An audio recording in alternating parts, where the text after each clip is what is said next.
Maunlad na Pilipino sa 702 DZAS Radyo TV, Agapay ng Sambayanan. Magandang umaga po sa ating mga tagapakinig. Ako po si Director Bernadette San Juan, ang National Coordinator ng National Organic Agriculture Program ng Department of Agriculture. Makinig po kayo sa Maunlad na Pilipino radio program ng Department of Agriculture.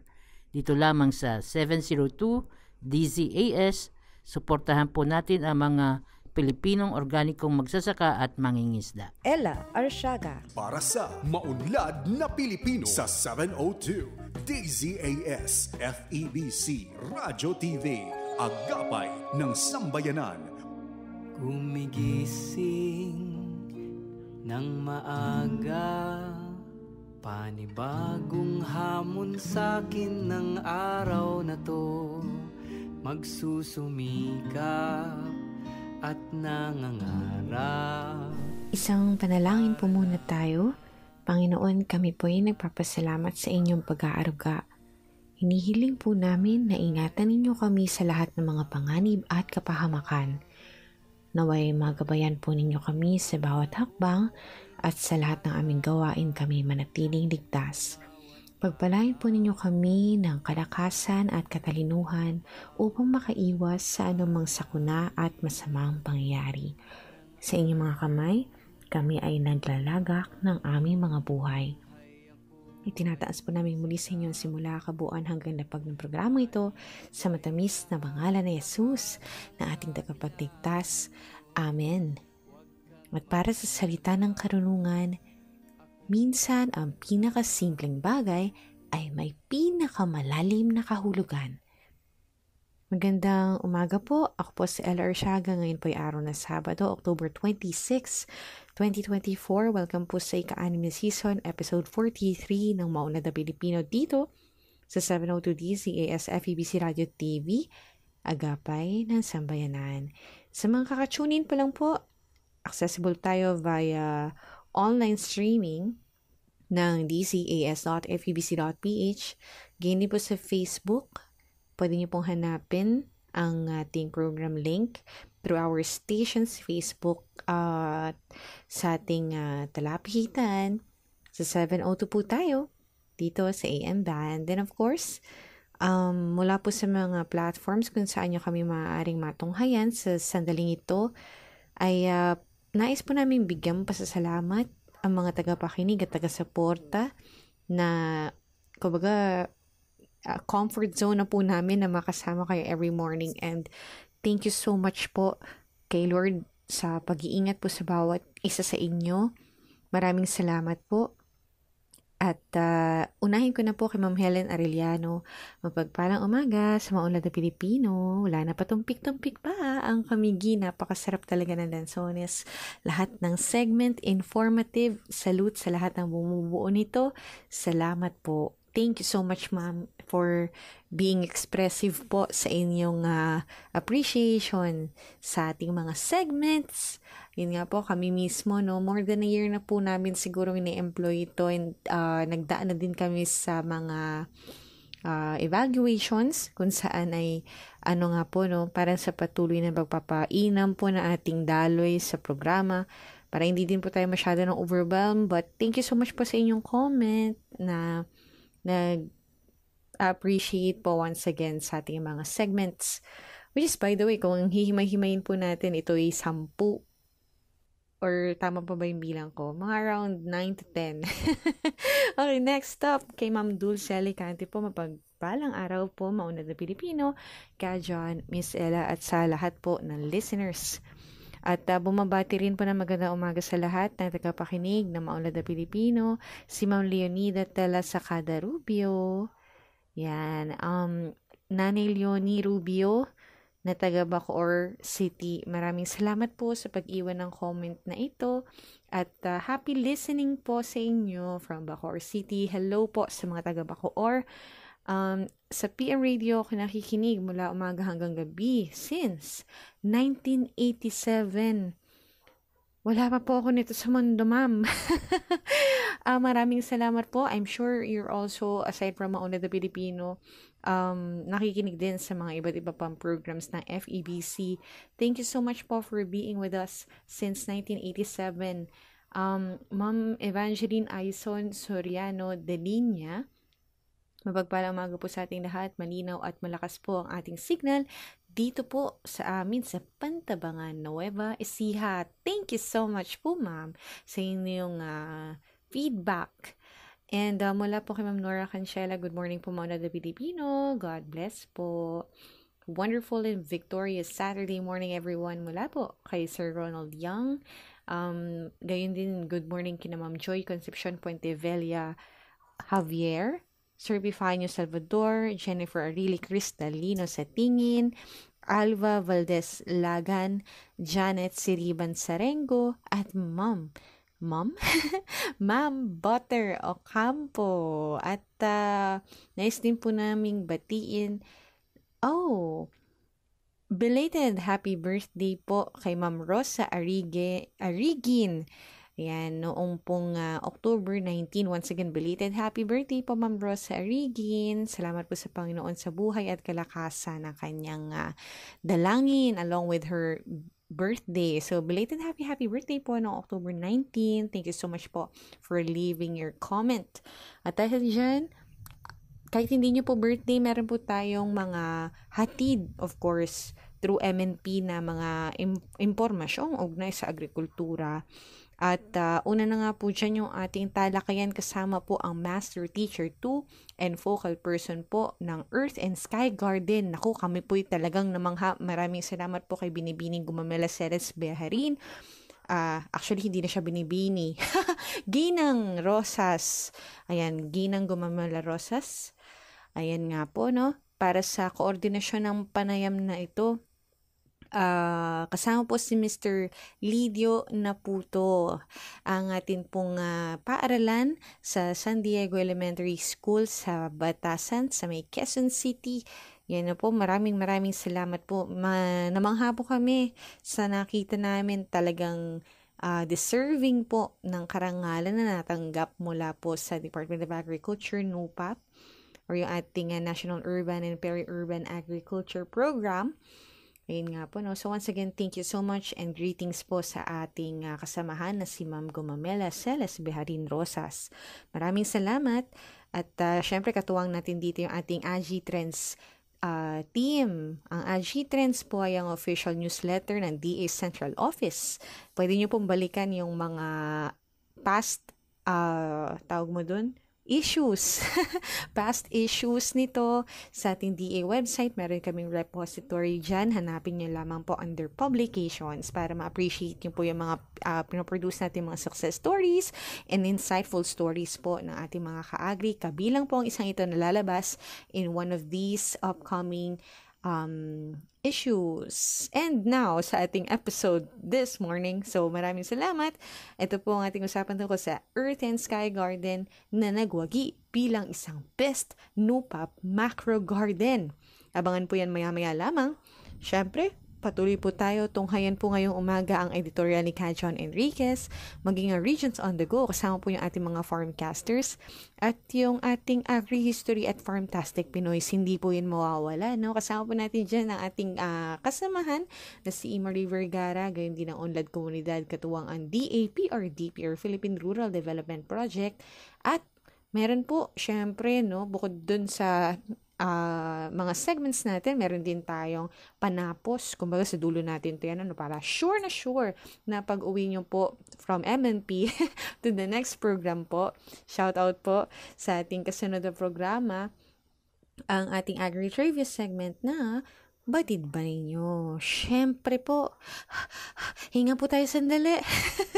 Ano pa nga po ba? Lingkod po namin yan sa inyo. Isang oras na hitik sa impormasyong ugnay sa agrikultura. At ngayon nga po, no, para kumbaga in English, ang kasabihan na to get the ball rolling, sabi nga nila, ay para po sa kanyang bahagi tungkol sa mga potato farmers na nag-train in seed production and accreditation. Pakinggan po natin si Ka John Enriquez. John Enriquez para sa Maunlad na Pilipino sa 702 DZAS Radyo TV, Agapay ng Sambayanan.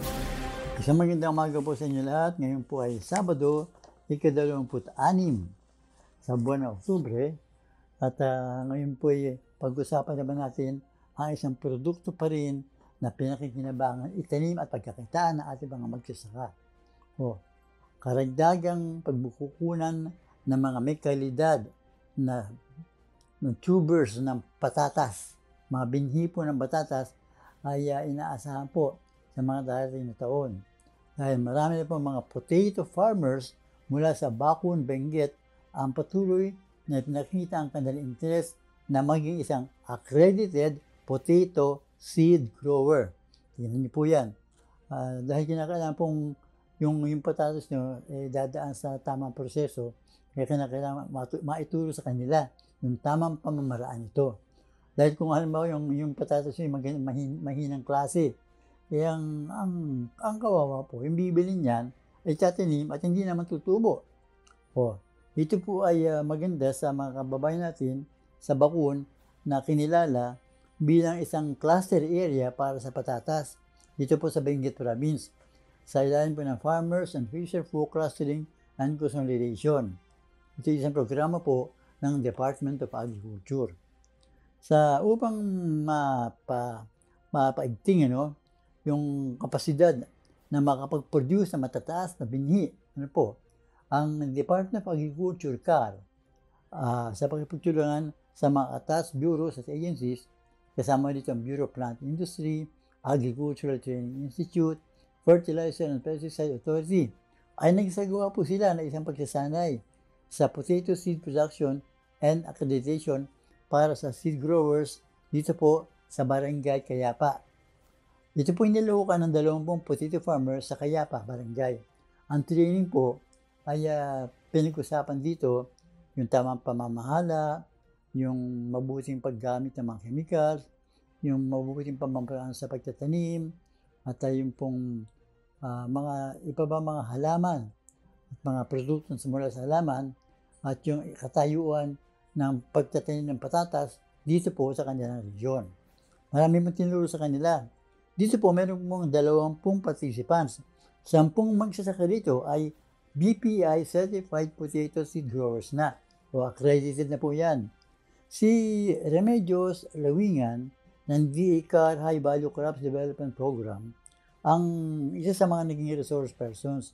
At dito binigyan niya ng diin ang halagaan ng pagsasanay bilang suporta sa mga ginagawang pagpaparami ng produksyon at maganda, malinis na kalidad ng mga tanim na patatas. At sa local level po ito, mababawasan natin ang importasyon nito. Pagka meron tayong mga certified planting materials. Binanggit ko po ito, Ayun, may isang linggo po nabanggit natin yung pong yumamang isang magsasaka dahil sa pagtatanim ng burong mais o paggawa ng burong mais. Ngayon naman, mga magsasaka natin sa isang partikular na lugar, sa partikular na rehiyon. Sa Benguet, sa Bacan, Benguet. Ito po ay lugar na marami pong talagang taniman ng patatas. So, marami pa rin ang bakanteng lupa at marami pang mga magsasaka na nais lumuhok sa pagiging isang certified potato farmer. Ngayon po, dumako na tayo sa ating mga kasama pagbibigay ng karagdagang balita para sa ating Regions on the Go. 61 magsasaka mula Benguet, Ifugao at Mountain Province ang tumanggap ng kanilang Good Agricultural Practices o GAP certificates sa pagbubukas ng Food Safety Caravan noong October 17, 2024 sa La Trinidad, Benguet. Kabilang sa aktibidad ang pagbubukas ng exhibit booth na tampok ang mga produkto ng mga PhilGAP certified farmers, cooperatives and associations mula sa rehiyon. Sa kabuuan, mula sa mga sinuring sakahan sa mga nasabing probinsya, mula Marso hanggang Agosto ng taong ito, 90 sakahan ang pumasa. Ngunit 61 magsasaka lamang ang personal na tumanggap ng kanilang mga sertipiko. Ayon kay Dr. Kevin Jim B. Luna na kumatawan kay DA-CAR Regional Executive Director Attorney Jeneline M. Dawayan, ang Cordillera ay patuloy na may pinakamaraming GAP certified farms mula pa noong 2019. kung saan 528 sa kabuuang 1,863 aktibong GAP-certified farms ay mula sa rehiyon. Naging posible ito dahil sa koordinasyon ng Regional Field Office at local government units. Binati naman ni William F. Mugot mula sa BPI Plant Product Safety Services Division ang Cordillera dahil sa pagkakaroon ng pinakamaraming GAP-certified farms sa buong bansa. Ibinahagi rin niya na naghahanap sila ng mga pamilihan at koneksyon tulad ng Robinsons na naglaan na ng mga pwesto para sa mga GAP-certified farm owners. Hinamon din niya ang mga PhilGAP passers na mag-apply para sa Asian GAP certification kung nais nilang i-export ang kanilang mga ani. Para sa masaganang bagong Pilipinas, Lenny Mendoza, nag-uulat. Sa pangunguna ng Kagawaran ng Pagsasaka Gitnang Luzon Livestock Program, ay formal na sinimulan ang National Livestock and Poultry Month na may temang masaganang paghahayupan tungo sa bagong Pilipinas sa pangunguna ni Regional Executive Director Dr. Eduardo L. Lapus Jr. Ang selebrasyon na ito ay naglalayong kilalanin at pahalagahan ang pagsisikap ng ating mga partners, stakeholders sa livestock at industriya ng poultry at makiisa sa World Observance of the Farm Animal Day na pinagdiriwang taon-taon tuwing ika-2 ng Oktubre. Bilang pambukas sa aktibidad ay nagsagawa ang livestock program ng isang booth para sa mga magsasaka o isang Farmers Cooperative and Association booth o FCAS booth. Bilang parte ng pagdiriwang ng National Livestock and Poultry Month na ginanap sa Department of Agriculture Regional Field Office 3, Covered Court, Diosdado Macapagal Government Center, Barangay Maimpis, City of San Fernando, Pampanga, noong ika-7 ng Oktubre. Tampok sa FCAS booth ang iba't ibang mga poultry products gaya ng mga gatas ng kalabaw, pastillas, itlog, banana chips, at mga gulay galing sa mga iba't ibang asosasyon. Nagkaroon rin ng isang lechon eating ceremony bilang parte ng Safe to Eat Pinoy Pork campaign ng International Training Center on Pig Husbandry. Namahagi rin ang kagawaran ng pagsasaka ng isang hauling truck sa Dulong Bayan Farmers Association na nagkakahalaga ng 2,525,000 pesos upang suportahan ang mga swine raisers sa ilalim ng Inspired Project sa Bulacan sa ilalim ng Livestock Banner Program.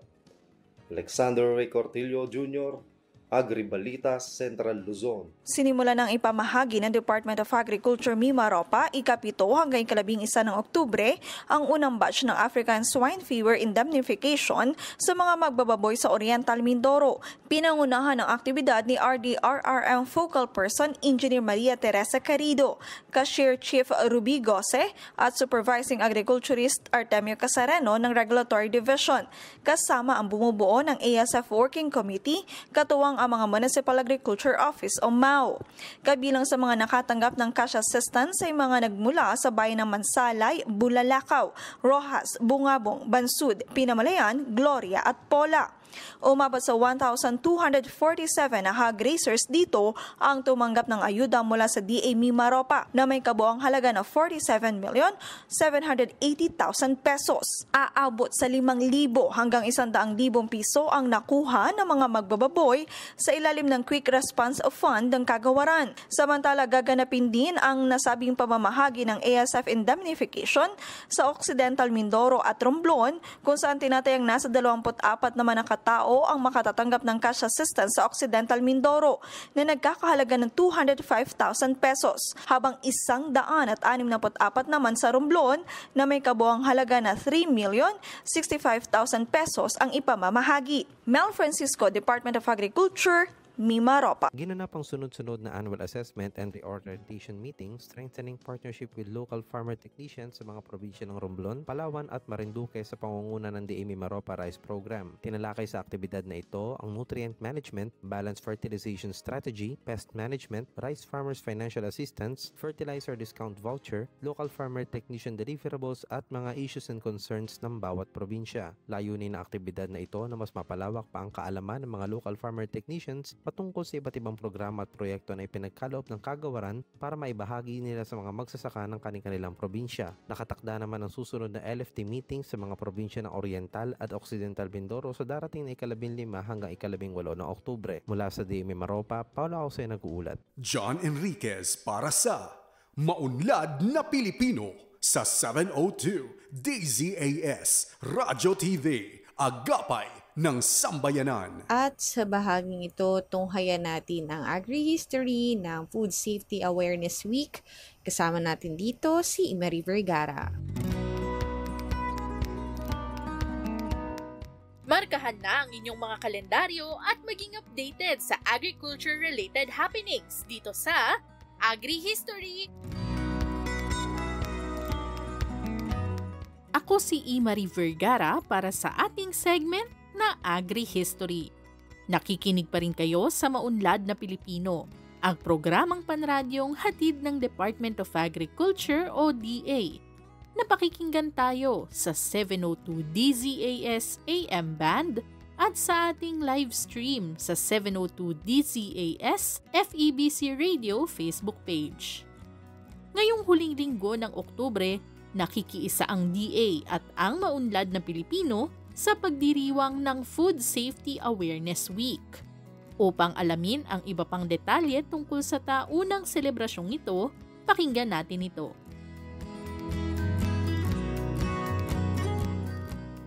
August 16, 1999, nang maisabisa ang Proclamation No. 160 na siyang nagtatakda sa pagdiriwang ng Food Safety Awareness Week tuwing huling linggo ng Oktubre. Isa ito sa mga inisyatiba ng pamahalaan upang maipabatid sa publiko ang tungkol sa food safety.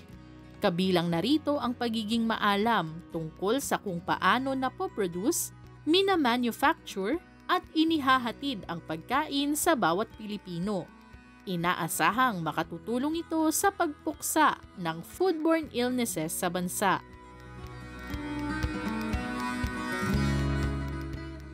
Sa pagtatala ng World Health Organization o WHO, nasa 600 milyong katao sa buong mundo ang nagkakasakit dahil sa kontaminadong pagkain taon-taon. 420,000 sa datos na ito ang namamatay. Mga batang nasa edad 5 pababa ang kadalasang biktima ng foodborne illnesses. Taon-taon, nasa 125,000 ang namamatay na bata dahil dito. Bukod pa sa peligrong dulot nito sa kalusugan ng tao, lubharing naaapektuhan ng foodborne diseases ang pag-unlad ng ekonomiya ayon pa sa WHO. Sa halip kasi na mabigyan ng pantay na atensyon at resources ang iba pang industriya, napupunta ang karamihan ng atensyon sa pagpuksa sa foodborne illnesses. Dahil dito, isinusulong ng WHO ang isang multi-sectoral, One Health approach at ang pagtutulungan ng bawat bansa upang tuluyang matugunan ang issue ng foodborne diseases sa buong mundo.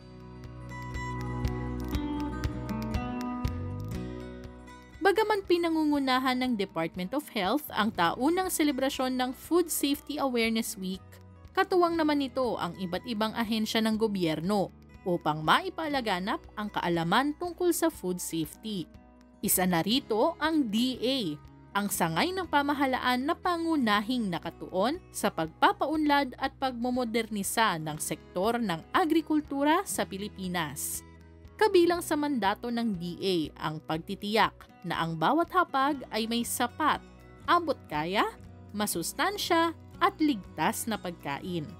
Kaya naman isinusulong din ito ang food safety sa pamamagitan ng pagpapalakas ng first border control measures, research and development at mga kaugnay na pulisiya at programa. Sa DA Bureau of Plant Industry, inilunsad ang kauna-unahang Mobile Food Testing Laboratory at ang partnership project para sa pag-test ng mga teknolohiya para sa food safety inspection processes. Nagtatatag din ang DA ng Cold Examination Facility for Agriculture, isang sanitary phytosanitary inspection facility para sa imported animal, fish, plant at agricultural products sa mga pantalan at iba pang estratehikong lugar sa bansa.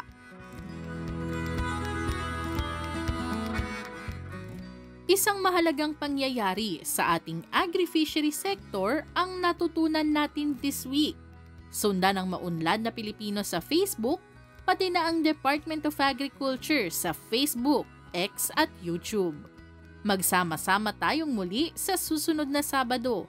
Ako si Imari Vergara para sa Agri-History!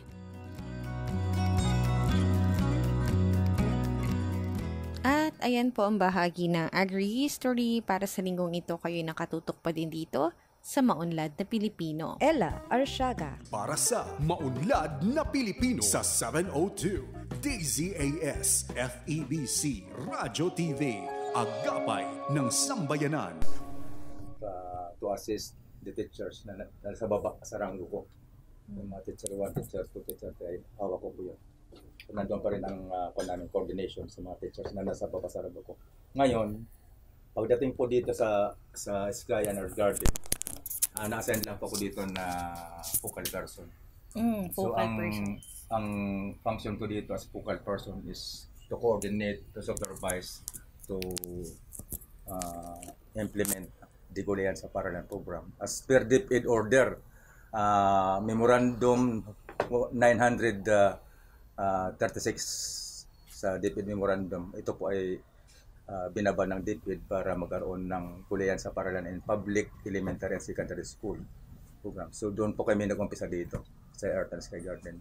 So ang for the meantime na ang DepEd ay tinanggal yung mga service load ng mga teachers. Binago na nila ngayon eh. Winala sa amin yung ganito na load ng extra work. Okay. Kailangan full-time ka 6 hours doon sa klase mo. Subjects. Subjects, oo. So tinanggal na sa akin. So ang magmi-maintain ngayon yung mga utilities or non-teaching personnel. Sila na, supposed to be. Pero hindi pa rin ako nawala dito. Tuloy-tuloy pa rin ang aking pagtatrabaho dito as focal person. So, ganun sir yung setup niya. So, ibig sabihin, ginajuggle nyo yung main, which is yung sa pag-cover po ng 6 hours nating subjects, along with the maintenance po ng ating Earth and Sky Garden. Pero let us take us back po muna. Para po sa ating mga tagapakinig, kasama po natin, by the way, si Ginoong Lidio Naputo, ang ating pong Master Teacher 2 and Focal Person for Gulayan sa Paaralan dito po sa ating San Diego Elementary School. And dito nga po ay nais naming malaman, mga ka-agri, Sir Lidio, kwentuhan niyo naman po kami tungkol sa kung ano po yung ating nababanggit na Earth and Sky Garden na papahapyawan na natin paano ito nagsimula. Ituloy lang po natin yung kwentong ito. Nagsimula po ang Earth and Sky Garden dito sa San Diego Elementary School since 2007 nung binaba ang DepEd Memorandum ng Department of Education na magkaroon ng Gulayan sa Paaralan program in all public and secondary education sa buong bansa. So doon po kami nag-start ng 40 square meters only at the back of Castillo Building. So while teaching education pantahanan at pangkabuhayan, and the grade 6 is TLA, Technology and Livelihood Education, doon kami nag-start ng 40 square meter. Unti-unti lumaki po yun. Year 2016, nagawa po itong Sky na agriculture. Yes. Cool as cool. Malamig. Then 2017 ni-revise ni Mr. Estorcos Principal na crops in the clouds. Kumbaga kuan na crops sa ulap. Okay. So ni-redesign ng dumating na principal si Mr. Cabardo na ginawa niyang Earth and Sky Garden. Sabihin na gawin nila natin Sky kasi nasa taas kasunod na ng langit ito. Nasa taas naman ng fifth floor ng Herbert Bautista Building. So lumaki na po ito, nagawa po ng 1,600 square meters from the ground and the sky. 800 sa square meters sa earth and 800 square meters po dito sa sky. By the way, sa mga tagapakinig po natin, of course, nandito tayo sa sentro po ng ating siyudad sa Quezon City, of course, sa ating Batasan Hills. Nababanggit na nga po natin mga pangalan ng buildings na ating paaralan dito sa San Diego Elementary School. At dito nga po, Sir Lidio, parang nabibigyan tayo ng idea na even before, pinag-isipan na yung structure ng ating paaralan. Kasi mantakin mo ba naman, bubuo ka ng school, hindi mo agad iisipin taniman nga natin yung taas, pero with our San Diego Elementary School, naka-design siya even before. Yes po. So sa ating kasunod na katanungan, di ba po nag-umpisa tayo sa 40 square meters? Ano na po yung from that, yung naging progress natin, ano na po yung mga naging gawain natin, anong uri ng mga agri-commodities yung ating napoproduce sa ating gulayan sa paaralan? Okay. So dito po sa Sky and Earth Garden, ang amin po, yung sa amin po technologies and best practices, lalo na sa edible. This is edible landscaping or biointensive gardening. Yung pangalawa is containerized gardening, vertical gardening, composting, hydroponics and aquaponics. So dito po sa gardening, ang aming mga activities dito ay siyempre yung land preparation. Kung container preparation. Pangalawa, yung soil and fertilizer preparation, yung sowing of seeds and transplanting of seedlings or direct seeding. Then, watering of plants, araw-araw, umaga o hapon.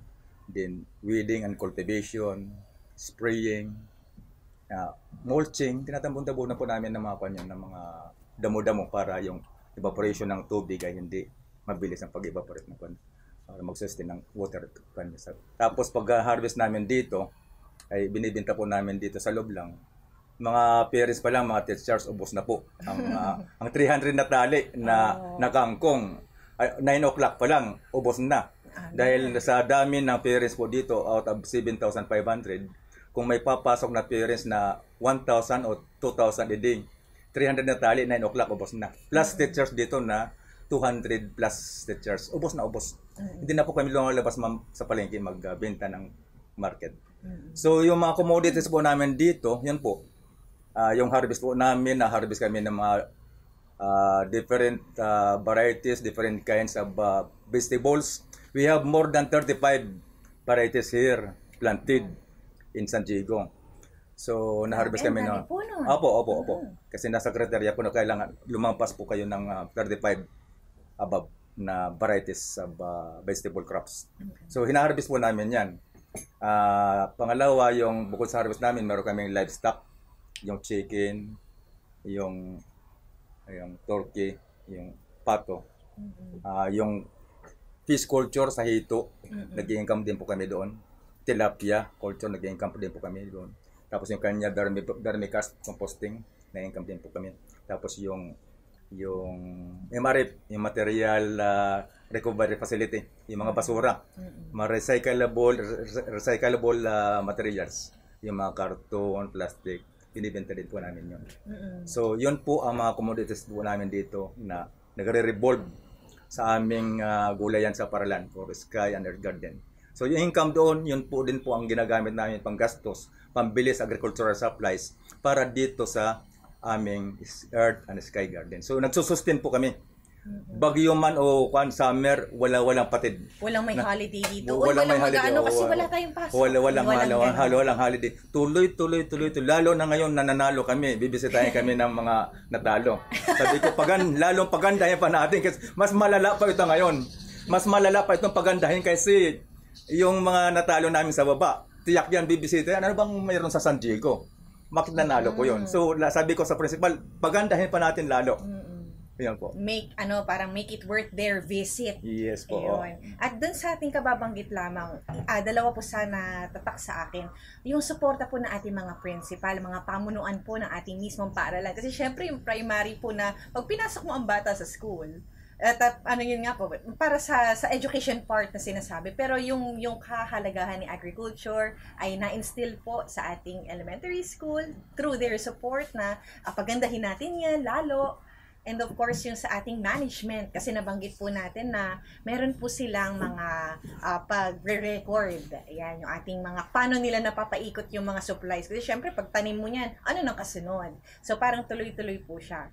So, dahil po dyan, masasabi natin na parang naswertehan po kayo mismo ng ating San Diego Elementary School. Kasi parang hindi po lahat capable na mag-handle po ng ating gulayan sa paaralan. Kasi kung wala kang proper knowledge, proper training, kumbaga, hindi mo siya ma-handle ng maayos. And with that, pwede po bang bigyan nyo kami ng parang off the record natin kanina na kwento about yung background po ninyo, saan po ninyo ito natutunan at ngayon ina-apply nyo na po. And pwede rin po bang isama na rin natin kung sino po yung mga nakakatulong po nating mga guro din, anong mga subjects yung integrated doon sa ating agriculture course na, by the way, kasama po talaga sa kanilang subjects na ipinapasa po ng ating mga estudyante.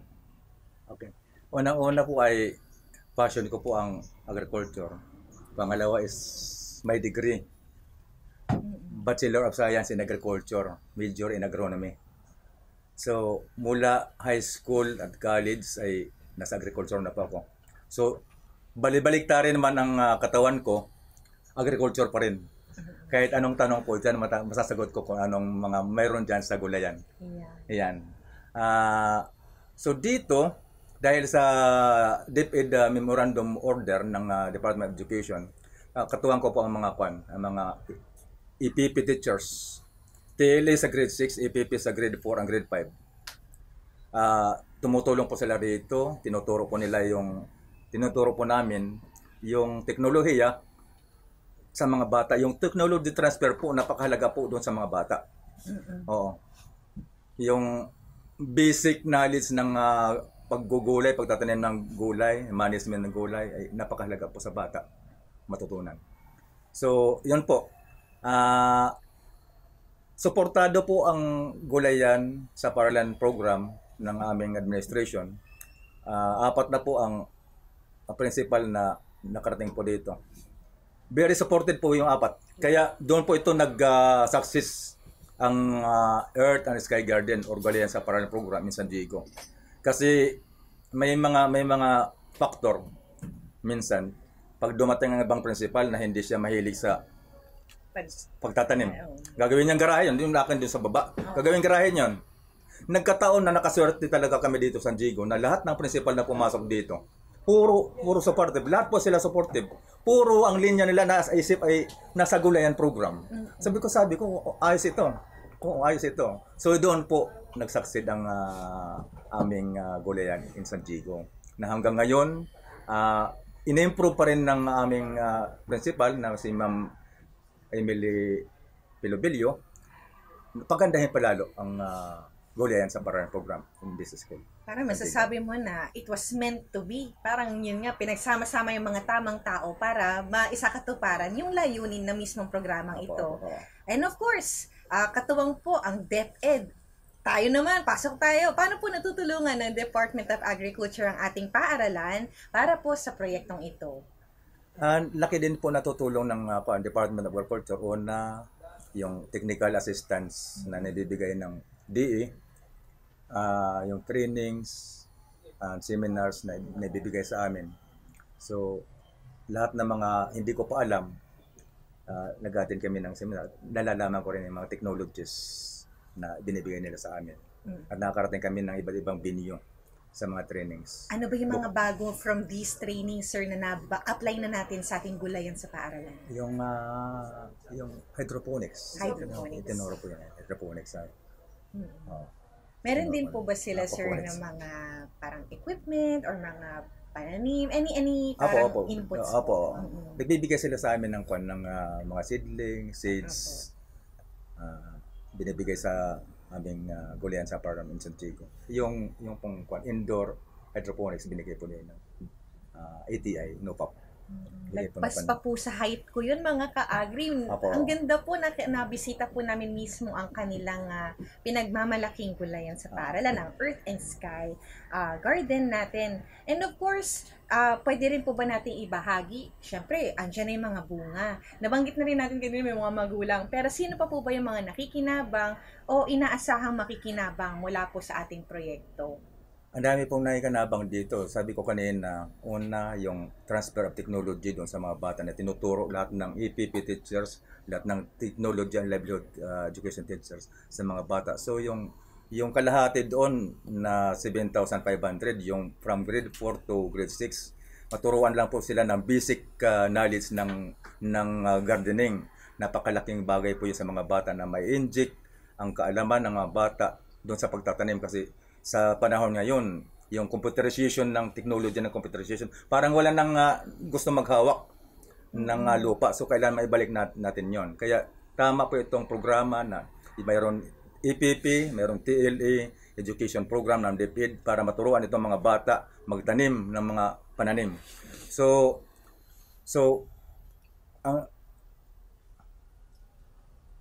ang naitutulong, ang naitutulong tungkol sa mga bata, yung mga teachers na wala pang kaalaman. Nakakanda po kami ng training sa kanila. Lalo na itong mga non-teaching personnel, kailangan matutunan din po nila. Yung parents na tumutulong sa amin, yung community, yung barangay na tumutulong dito at nag-a-adapt ng mga teknolohiya. Kasi nagiging show window na po itong gulayan namin. Maraming pumupunta po dito ng mga parents, yung barangay, yung community, nagbibisit dito para i-adapt nila yung technology ng gulayan. At yung balita po namin tungkol sa, bukod po sa mga natutulungan na banggit natin, busog daw po yung mga bata ng ating elementary school. Opo. Ano po bang meron sa menu ng ating mga kabataan? Opo. Yun po yung harvest namin po ay binibigay po dun sa feeding program. At yung po mga gulay, madahong gulay at bungang gulay, ay niluluto po yun para pang sahog doon sa pinakakain po ng mga bata, na undernourished na bata para sa feeding. Na mayroon po kaming 1,500 beneficiaries. Yun po ang pinakakain namin, yung mga harvest namin na gulay dito sa Sky and Earth Garden. Nakakatuwa naman po, no? Kasi parang nabanggit na natin kanina, natututo sila, yun nga po transfer of technology, yung tungkol po sa ating nutrition.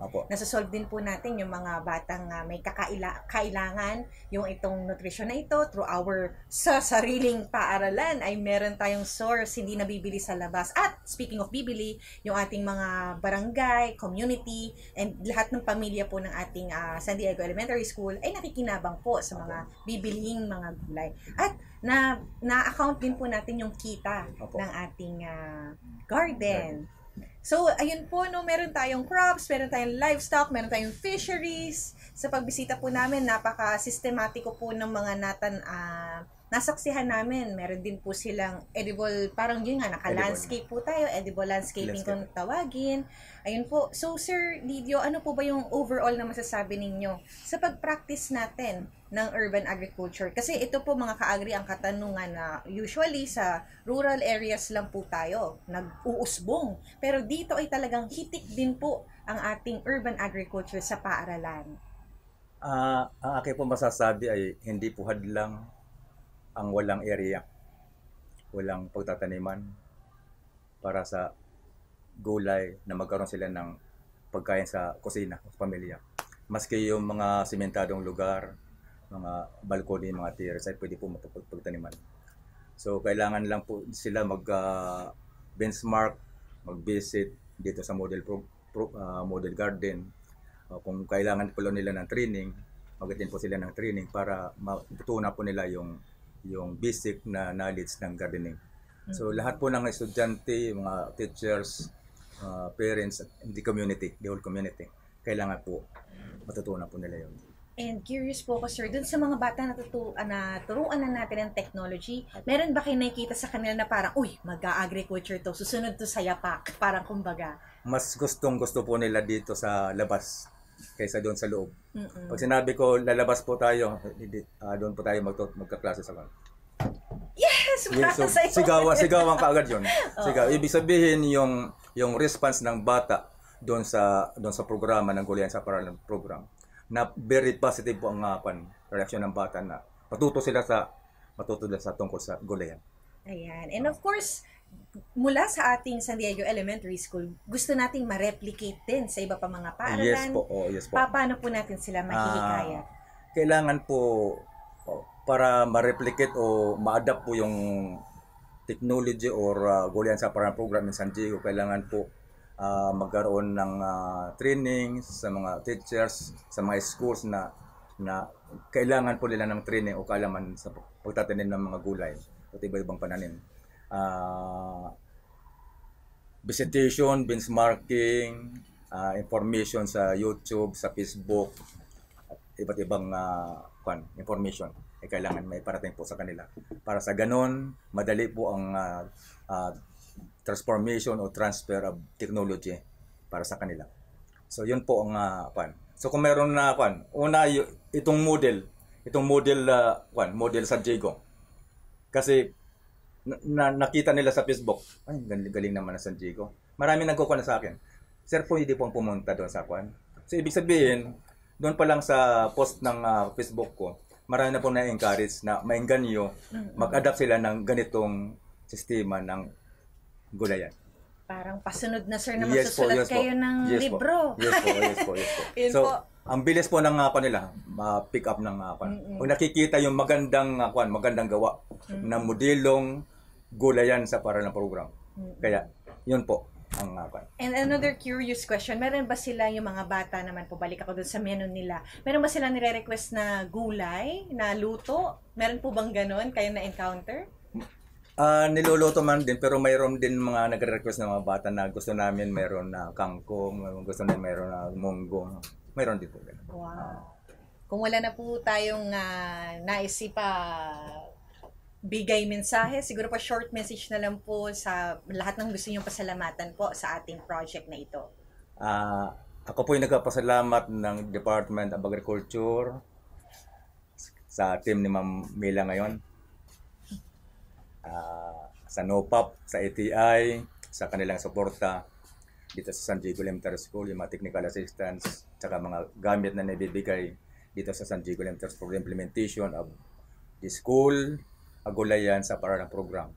Hindi po sila nagpapabaya sa amin ang ATI, DE, ATI, NOPAP sa teknolohiya na binibigay. Suporta ng mga seedlings at iba pang gamit na binibigay sa amin.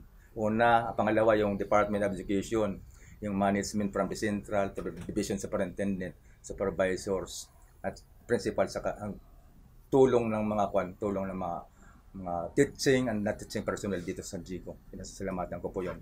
Sila po ay nakakatulong po dito sa amin implementasyon ng Gulayan sa Paralan program.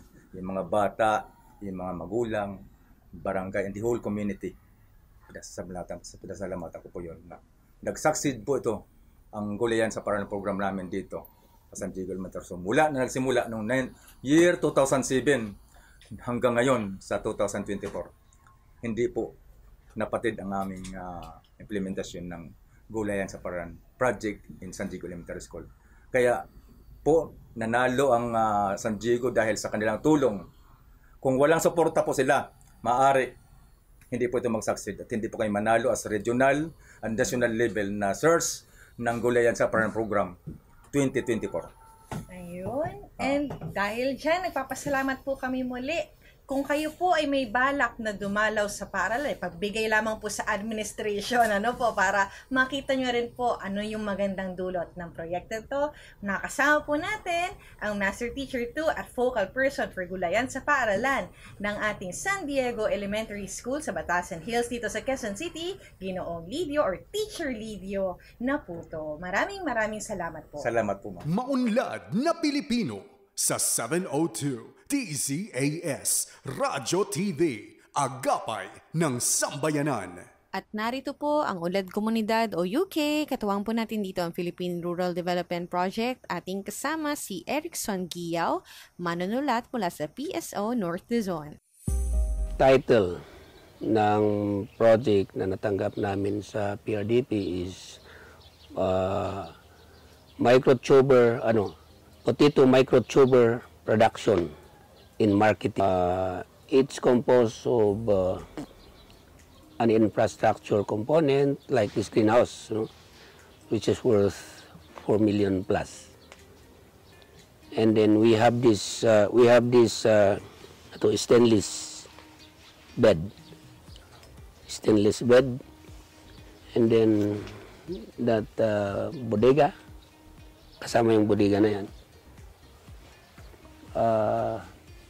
including itong mga exhaust fan. Ang perennial problem ng farmers dito kasi is yung sources nila ng at least malinis, quality, at of course high yielding na planting materials. Kasi magmula nung huminto ng RP German Potato Project, ang mga tinatanim na lang yung mga farmer, yung mga recycled. And so the other farmers or entrepreneurs who can import yung may pera, so nag-i-import sila, binibenta nila doon sa mga farmers sa mahal na presyo. So yun yung nagbigay ng challenge sa amin na sige nga, subukan natin. Kasi ang isang piraso doon sa imported is lumalabas na 17 eh. Sa atin, yung nakita mo dito kanina, ano lang yun, 5 pesos. Nung dumating itong project ng PRDP, napinsin namin na mukhang isa itong nag-encourage, nag-motivate sa mga ibang members. Nagsimula ng yung sinasabi ko kanina, 2018. Medyo pataas. And then, nung nagsimula tayo ng harvest at saka nasubukan nila, marami nang nagmi-member. 2021, mga 400 na yung active. Tapos last year, naging 520. Ngayon, 553 na. And we are looking forward for an additional 100 members this year.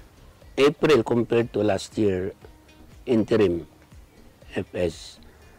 Mukhang yung, sabi ng accountant namin is, mukhang yung kinita namin sa isang taon, 2022, parang kinita na namin nung January to April. Realizing kung gaano nakakatulong ito, we don't have any intention to stop it. And then, of course, within the internal plans is, of course, to really generate more revenues so that we can expand. At abangan pa mga inihandang bahagi ng DAPRDP tutok lamang dito sa Unlad Komunidad, dito pa rin sa Maunlad na Pilipino, 702 DZAS. Maunlad na Pilipino sa 702 DZAS Radyo TV, agapay ng sambayanan. At oras na para kilalanin ang ating mga natatanging Farmtastic Pinoys na si Hilarion or si Hilarion Di Maunahan Marasigan. Kasama muli natin dito si Marie Vergara. Kilalanin ang mga natatanging Pinoy na may natatanging kontribusyon sa sektor ng agrikultura. Farmtastic Pinoys! Oras na para sa ating segment na Farmtastic Pinoys. Kasama ako, si Marie Vergara. Bilang pakikiisa sa pagdiriwang ng National Livestock and Poultry Month ngayong Oktubre, hatid ng Farmtastic Pinoys ang mga kwento ng tagumpay sa industriya ng paghahayupan sa Pilipinas. Ngayong araw, makikilala natin ang ating Farmtastic Pinoy na naging tagapagsulong ng industriya ng paggagatasan sa Rosario, Batangas. Narito ang kwento ni Hilarion Di Maunahan Marasigan.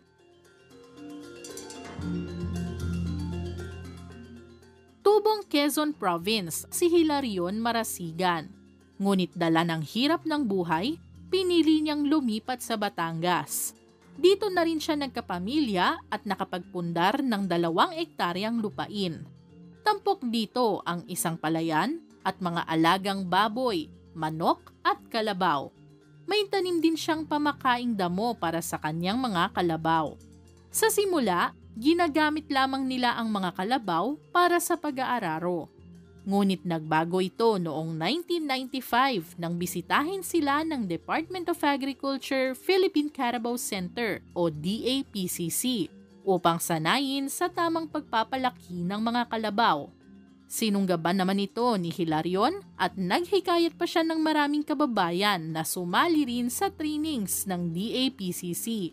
Dahil nakita ng DAPCC ang kanilang dedikasyon, sinanay din sila nito sa pag-aalaga ng gatasang kalabaw.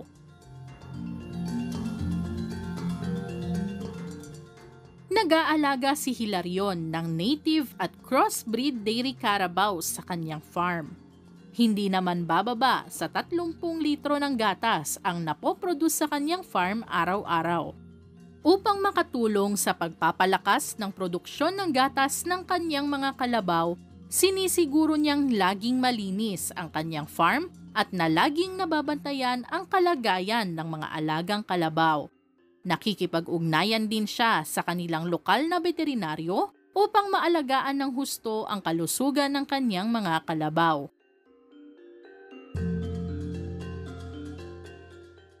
Hindi naman agad naging madali ang negosyong ito para kay Hilarion at sa kanyang mga kababayan, lalo't wala pa silang merkado sa simula.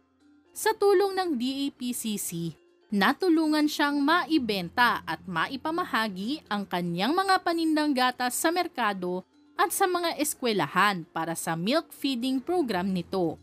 Binigyan din siya ng DAPCC at ng DA National Dairy Authority ng milking machine, freezer, mga gamit para sa milk processing at maging artificial insemination at animal health services.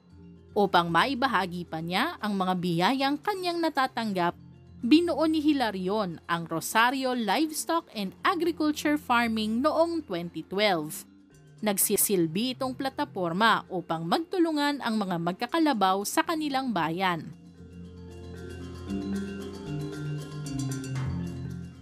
Sa ngayon, nakilala na si Hilarion bilang isang veteranong magkakalabaw sa kanilang bayan. Bilang founding president ng Rosario Livestock and Agriculture Farming, nakapagpatupad siya ng mga programa upang palakasin ang kanilang average milk production, na ngayon ay tinatayang nasa 500 liters na. Kinilala ang kanilang kooperatiba bilang Outstanding Livestock Cooperative sa dinaos na Livestock Philippines Recognition 2024 na inorganisa ng Informal Markets katuwang ang DA. Mayroon namang mensahe si Hilarion para sa mga nais magsimula ng kanilang dairy carabao production. Sila ay sumali na at yan talaga yan ay sila ay may nakikitain palagi sa pang-araw-araw.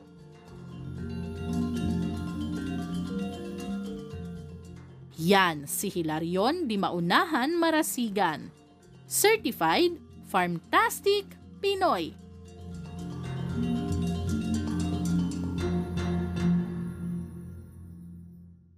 Thank you so much, Imari. At ayan nga po, no, ang ating bahagi ng Farmtastic Pinoy para sa araw na ito. Congratulations kay Imari po for hosting World Food Day.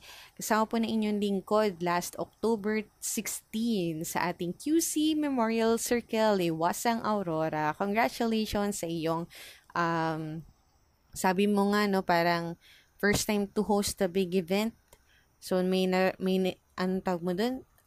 Achievement unlocked. Kasi from radio booth ay talagang sa stage na maraming salamat sa pag-take on ng ating challenge. And welcome po sa ating Agri-Trivia segment na Batid ba ninyo? Ayan nga po, no, ang Bureau of Plant Industry nakipagsanib puwersa sa FMC Research Solutions upang paigtingin ang food safety. So kamakailan ang Bureau of Plant Industry po, yung BPI ng ating DA, ay pumirma na isang Memorandum of Understanding kasama ang FMC Research Solutions Incorporated. So MOU po ito ng BPI and FMC at layunin ng kasunduan na simula ng isang pilot test program upang mapabuti ang kaligtasan at kalidad ng mga inaangkat na produktong agrikultural. Ang partnership po na ito sa pagitan ng BPI at FMC Research ay naglalayo na gamitin ang makabagong teknolohiya upang mapahusay ang mga proseso ng inspeksyon at masiguro ang pagsunod sa mga regulasyon sa kaligtasan ng pagkain. Ang BPI ay may tungkuling ipatupad ang mga regulasyon sa kaligtasan ng pagkain at phytosanitary sa bansa. Kabilang na po ang pag-i-issue ng mga clearance bago ang importasyon upang protektahan ang kalusugan ng tao. Napakahalaga ng inisyatibong ito upang mapigilan ang pagpasok ng mga hindi ligtas sa pagkain at upang makontrol ang pagkalat ng mga posibleng sakit mula sa mga inaangkat na produkto. Ayon kay BPI Director Gerald Glenn Panganiban, ang MOU na ito ay nakahanay sa mga pagsusumikap ni Agriculture Secretary Francisco P. Laurel Jr. na gawing digital at mas epesyente ang mga proseso ng DA at ng mga attached agencies nito. Dagdag pa ni Director Panganiban, sa kasunduan po ito magkakaroon ng BPI ng karagdagang mga paraan upang tiyakin ang kaligtasan at kalidad ng mga produktong agrikultural. Ang inisyatibang ito ay magpapahusay pa sa mga kasalukuyang equipment ng BPI para mas sigurong ligtas ang mga produktong inaangkat. Samantala, ang FMC Research, isa po itong regulatory technology company, ay kilala sa pagbibigay ng komprehensibong sistema ng life cycle monitoring para sa mga inaangkat na produktong agrikultural. Sa ilalim ng MOU, isasagawa ng FMC Research and Pilot Testing Program na walang karagdagang gastos para sa gobyerno. Ayon kay Melody C. Chua, co-founder ng FMC Research Solutions Inc., layunin ng kanilang programa na ipakita ang mga kakayahan at benepisyo ng kanilang secure solution. Ang teknolohiyang ito ay magdudulot ng mas mataas na transparency sa importasyon at magtitiyak ng mas ligtas at mas mataas na kalidad ng pagkain para sa mga Pilipino. Ayan ang ating batid pa ninyo para sa araw na ito. Muli, maraming salamat po sa oportunidad na kayo'y ay mapaglingkuran. Sa abot namin makakaya, ang MNP po ay isang programang pang-radyo hatid sa inyo ng Department of Agriculture, Agriculture and Fisheries Information Division. Kajan!